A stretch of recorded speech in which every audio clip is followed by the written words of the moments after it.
Doing pretty good, and I know we talked yesterday, but I know you're excited. You said excited and humbled to be part of the Thunderbird basketball program, a place where you were an all-state guy with the T-Birds back in the mid-'90s. You mentioned you were excited and humbled to be back at East High School. Yeah, it's been a busy couple of days for me. I've got to get used to doing these kinds of interviews again. It's starting to sink in now. I'm definitely still excited. I'm humbled because it's a dream that's realized for me, and I'm just extremely thankful for the opportunity. Jeff, if you can, take us through the process of getting to this point for you. A very successful player, and then injuries kind of maybe cut a collegiate career short. But now into coaching, is it something you always wanted to do, or something you realized a little later that you wanted to do, or how did that kind of work out for you? Well, I've always been a competitor, and it took me a while to go from a situation where I was playing to coaching. Just because I didn't know what I wanted to do with my life and my career. Once I made a decision to teach, which was probably 05, 06, coaching just seemed like a natural fit for me. And it's really given me an opportunity to not only work with kids and help kids be successful, but to get a chance to compete again at a high level has been something that's been really fun for me. Jeff, I know you were at Central the last couple of years as an assistant, but a lot of tradition at Easton. They missed the state tournament for the first time in nearly 30 years, and I know getting to the state tournament in a small state in terms of school-wise, like Wyoming, not, in a place like Cheyenne, you think that would be able to happen every year, but to see that happen as a former East guy, probably tough to see, and it's probably, kind of cool for you to try and build that tradition and get it back where it needs to be, right?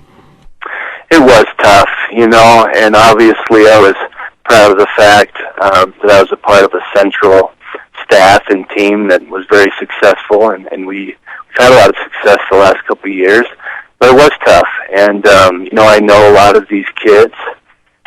Some of them I teach here at East, so to see them go through that was not an easy thing. I've built a rapport with many of these kids, and I'm just looking forward to the opportunity of working with them to make sure that that doesn't happen next year, and that we can be successful next year. I got to ask this question. Everybody, I think, in your family, everybody on your mom's side of the family, everybody on your dad's side of the family, all your brothers and everybody. I mean, you come from a basketball, not just dynasty in your family, but also on the Shader side of the whole thing. Are you anticipating getting a lot of input, or have you just basically told the rest of them, hey, it's my team, let me coach it? No, the input is probably started already, Dave. But, yeah, I figured that was probably happening already. In all seriousness, though, they're very excited, and they're happy for me, and they're proud of me, and they're excited about what's to come. So it's been a really neat experience. It's been kind of a whirlwind the last couple of days, but again, it's something that I'm prepared for, and I'm ready to work hard to get the job done. Have any of them applied for assistant coaching jobs yet? I'm going to be hush-hush on that one. Well, as long as it's not your dad, okay? I think he's over the hill. But he could still do it. Probably. He'd probably still play. That's the bad part. Yeah. I got to ask you, does Andy get some grief for being the only one to go to Central ever? It was actually Aaron. Aaron, I'm sorry. Got it mixed up. There's so many Bailey brothers, I got it mixed up a little bit. Yeah, they go on forever. Aaron Bailey, that's right. He got a lot of grief, and I was probably the worst. But I couldn't give him so much grief after I accepted a position to coach at Central. So that stopped abruptly after that. Well, I guess now, Jeff, you said it's been a whirlwind, so what happens now? I'm sure you're probably trying to get a staff assembled and then get summer stuff lined up. I guess what's next now? Now that you got this, what's next on the agenda?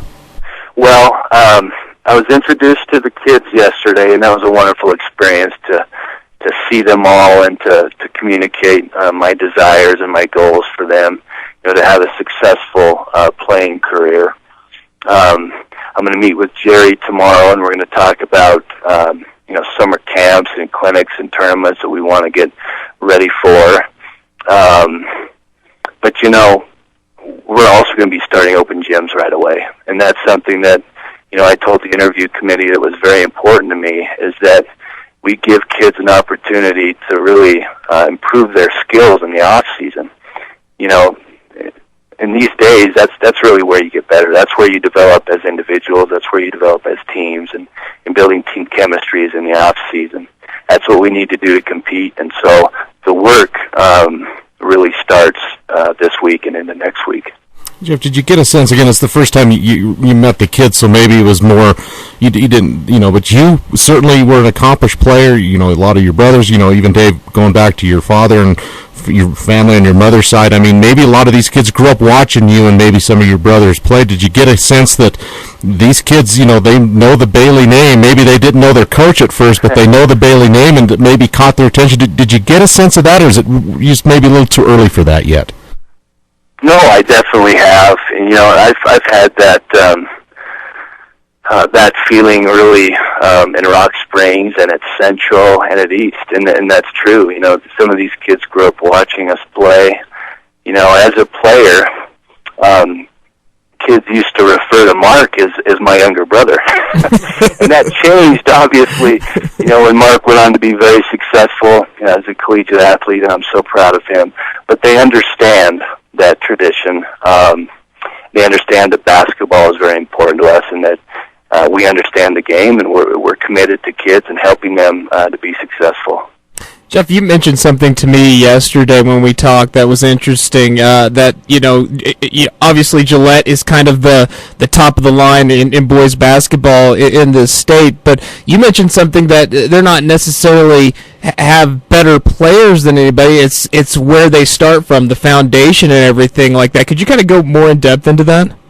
Yeah, well, I just believe that this day and age, you've got to build from the ground level up. I mean, you just have to. I'm going to be focusing on future T-Bird programs, junior T-Bird programs. I'm going to be talking with elementary school coaches about, teaching kids fundamental skills.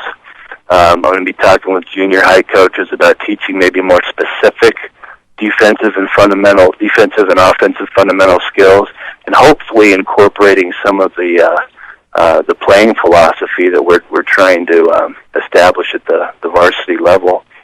But just to elaborate on what I was saying about Gillette, I believe it's absolutely true that they're not better than anyone else. But they did make a decision 20 plus years ago that they were just going to outwork everyone else in the state. And that's what they've done from the ground level up. And I'm going to put an end to that. Jeff Bailey joining us here in the Sports Zone, new East Boys basketball coach. I also talked to you about balancing the family, the personal side, and then the coaching side, because this is no longer a 3 or 4 month year out of the 3 or 4 months out of the year job. Not only are you a full-time teacher, you got to be a full-time coach as well. Plus, you're married, you have kids, we've seen a lot of coaches step down because of that, trying to balance that out. And you said you got permission before you could go any further with this, right? Yeah, I mean, and this was not easy for me initially to do. I tried to do my research. I talked to people that I love, people that I care about, to give me the necessary information I needed to really move forward with the process. Once I was committed to it, I was all the way in and making sure that I was extremely prepared and ready for the interview and the opportunity. But there's no doubt about it. Permission from my wife, and also just getting her support and encouragement, and the support and encouragement for my kids was really the main factor in me deciding to go ahead and do this. You talked about philosophies, and I read Jeremiah's story in the paper today. Defense. You're going to preach a lot of defense and stuff like that. But could you kind of go into that? What you expect from an East High basketball team under your watch? Well, when I talk about defense, it's just very important that I've always got 5 kids on the floor that understand man-to-man defensive principles. How to close out, how to box out, how to hedge on screens, how to play great on-ball pressure defense, how to play off-the-ball help side defense. I want to make sure we've got 5 guys, whether they're playing man or zone, that understand those defensive principles and playing as one. 5 guys always playing as one. Offensively, we're going to be disciplined. I'll obviously look for opportunities to run the break if we've got the personnel to do that. I played in a system where we got up and down the floor. I'm more than happy to do that if that's what's going to help us be successful. But I would like for us to get higher percentage shots, I guess, from kind of what I've seen in past years, and to work the ball a little bit better, set more screens, more back cuts, a lot of movement off the ball, really giving everyone an opportunity to be in a position where they can help the team offensively. I'm assuming that if this is taking up so much time and you've got a lot of responsibilities, everything, that you got agreement for Grandma and Grandpa to help out taking care of the kids? They're always available. Yeah. Hey, Jeff, it was great talking to you. We appreciate it, and I'm sure, like you said, trying to get used to this part of it as well. We'll be talking to you in the future. Thanks, man. Yeah, thanks, guys. It was great talking to you. Thanks, Jeff. All right, bye. All right, see ya.